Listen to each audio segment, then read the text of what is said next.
Good evening everybody. Perkenalkan, nama saya Waya Medina. Saya dari jurusan Front Office. Saya dari kelas Front Office B.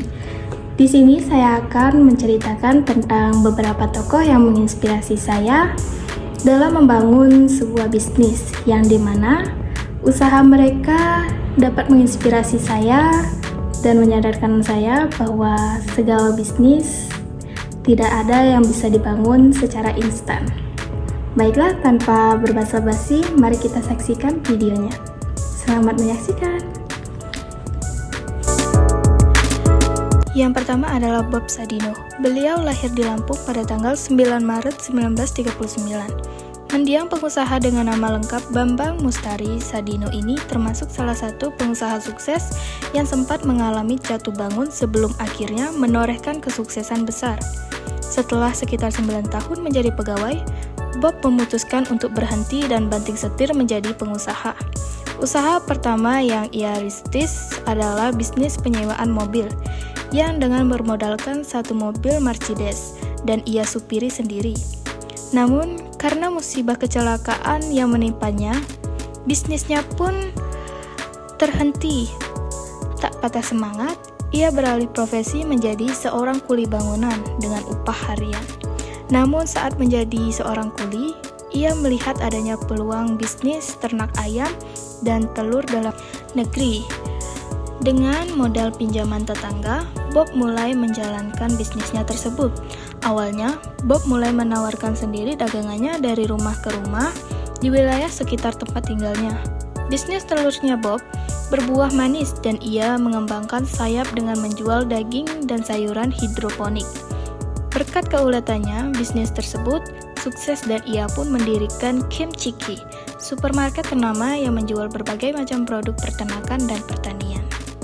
Kemudian selanjutnya adalah Robert Budi Hartono. Kisah inspiratif Robert Budi Hartono menggambarkan perjalanan dan latar belakang sederhana menjadi salah satu tokoh bisnis paling sukses di Indonesia. Beliau lahir di Kudus pada tahun 1940.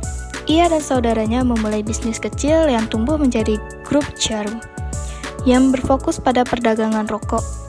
Kisahnya mendorong orang untuk bermimpi besar dan berani mengambil risiko. Yang terakhir adalah Suni Kamengmau, yang merupakan seorang pria asal Nusa Tenggara Timur yang sukses menciptakan dan memasarkan tas merek Robita. Tas ini sangat populer di Jepang, bahkan di kalangan sosialita kelas atas di sana. Suni tak pernah lulus SMA. Bermodal nekat, dia pergi ke Bali untuk menjadi tukang sapu di sebuah hotel. Karena kinerjanya bagus, dia lalu diangkat menjadi satpam. Selama bekerja di hotel itu, dia tekun belajar bahasa Inggris dan Jepang. Bahkan gaji pertamanya dia sisihkan sebagian untuk membeli kamus bahasa asing itu. Pekerjaannya di hotel itu kemudian mempertemukannya dengan pengusaha asal Jepang yang memintanya memasok tas kulit ke negeri matahari terbit itu.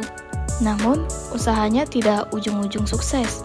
Bahkan dia sempat nyaris kehilangan semua penjahit tas karena usahanya tak maju-maju.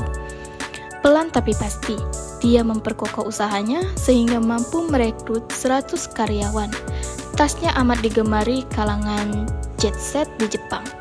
Tak hanya di Jepang, Suni juga menargetkan menguasai pasar tas berkualitas di Indonesia. Baik, sekian video yang dapat saya paparkan, dan pesan moral yang saya dapatkan yaitu setiap orang harus memiliki mimpi yang besar dan berani mengambil risiko. Tidak hanya itu, dalam membangun sebuah usaha, maka harus diikuti dengan kerja keras, ketekunan, dan kemampuan dalam beradaptasi, sehingga seseorang tersebut bisa meraih kesuksesannya yang sangat luar biasa, bahkan dalam kondisi yang sulit sekalipun. Baik, sekian dari saya. Saya pamit undur diri dan sampai jumpa. Selamat malam.